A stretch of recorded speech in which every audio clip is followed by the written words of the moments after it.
Hello? Danny, what's up, bro? It's Sal. Hey, what's up, Sal? Nothing, man. I just wanted to make sure you were going to be able to make it tonight. It's a big night for me if you can. Yeah, don't worry. I'll be there tonight. I won't miss it. Yeah, I'll be there.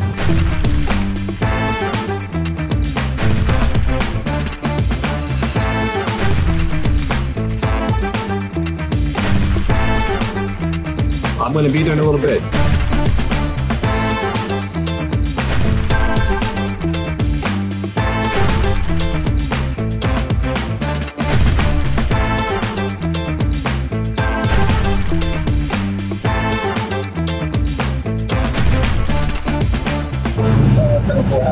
Hello?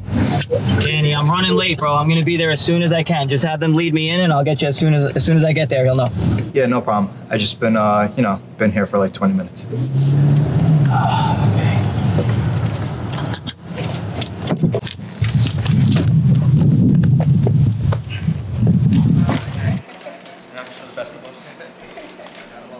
Okay, yeah.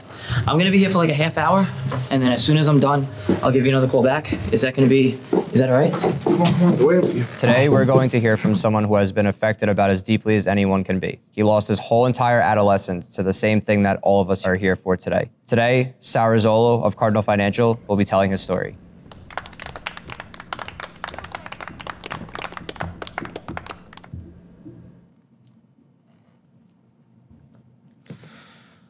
I'd like to thank everybody for coming and listening to my story. So my story is a story as old as time, and I'm sure you've heard it before. There was no history of this in my family, and nobody in my family was ever affected. We never talked about it. There were no dinner table discussions. And I think that this was the reason why I always felt that it wouldn't happen to me. All right, so I started off here and there, as I'm sure most of us did. Right? I was invited to sweep up part-time at a barbershop when I was around 15 years old. A few days a week turned into every day. And soon I was actually leaving school to go to work early. After being in the barbershop for a while, without even realizing it, I had officially become a workaholic. It wasn't long before I graduated to bigger and better things. I picked up another hustle. I started burning CDs and DVDs. But soon after that, I started to take cutting hair very seriously. And I worked 70 to 80 hours a week for almost 10 years. I spun my wheels trying to keep up with the Joneses. I rented bigger apartments. I drove nicer cars. I worked harder, just like I was supposed to, or so I thought. Right, I gave up hobbies, I gave up weekends. So my sponsor couldn't be here today, but his name is Frank. And Frank used to get a haircut every Sunday morning. Now I was the only person that worked on Sundays, so naturally I ended up becoming his barber. And when I bought my first car, he had bought a new car. And when I bought a new car, he had bought a house. And when I bought a house, he had bought a mansion. So I couldn't figure it out. You know, what was he doing? Why couldn't I do it? And how was he getting to what I wanted faster than I was? So I asked him what he did for work. And like that, I was introduced into the mortgage industry. You know, it pulled me in, but it didn't pull me in hard enough. I never put down the barbershop. I did both. I was cutting hair. I was selling real estate. I was selling DVDs. I even started fixing computers. I was spiraling out of control. But all of us were, right? We all are. You know, Frank had warned me. I had a good game face. He didn't know too much, but he knew I was working. And finally, one day, he came to me and he said, you know, you have to get this under control. So I quit real estate and I quit cutting hair, cold turkey in the same weekend. I threw out DVDs. I dedicated myself to originating mortgages and managing a team of individuals that I would eventually be able to guide the same way that I was guided. And now I'm a branch manager at Cardinal Financial, and that is all I am. However, my journey is not over, and I do not stand in front of you with the answer. I stand in front of you in crisis as you sit in front of me. I know where you are, and I know what you're going through. All of us are here working as if we're gonna live forever. I booked 6 appointments since I got here today. I have 3 full-time jobs, 10 part-time jobs, and I just took on another 3. There are 3 open grounded outlets in this room alone. I don't even know how I know that. That's all I do is just work and work out, work and work out, training and working. My 9 and 10-year-old, Brody and Brock, there's more pictures on social media of them hugging my real estate sign than hugging me. Yo trabajo tanto que no paro.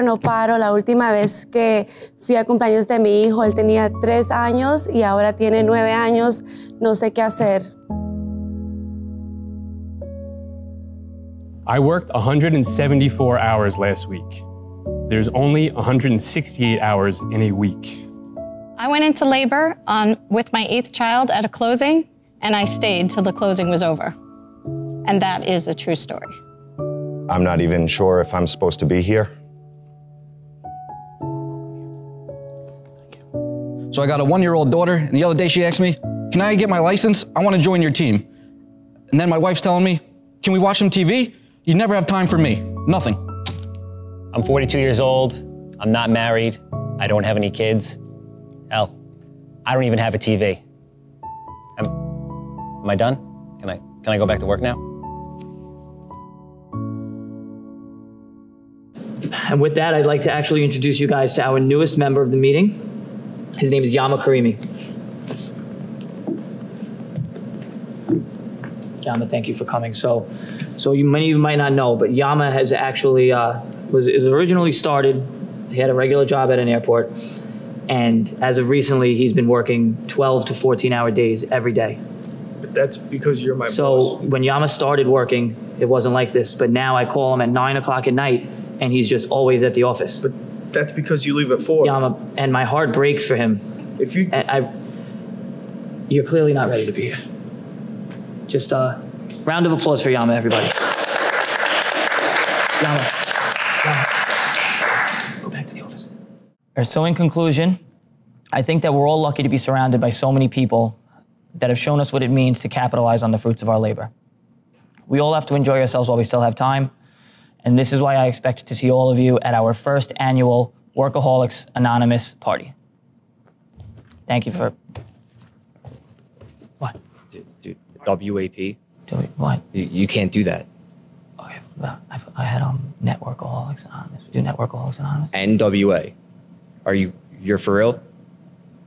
So we just do Workaholics Anonymous. So no party? No party, but a party, but not a party. All right, we like that. That's good. Okay, go back to the office. Can't wait to see all of you there. And now, I'd like to just leave you with a quick message for the actual inspiration for this event.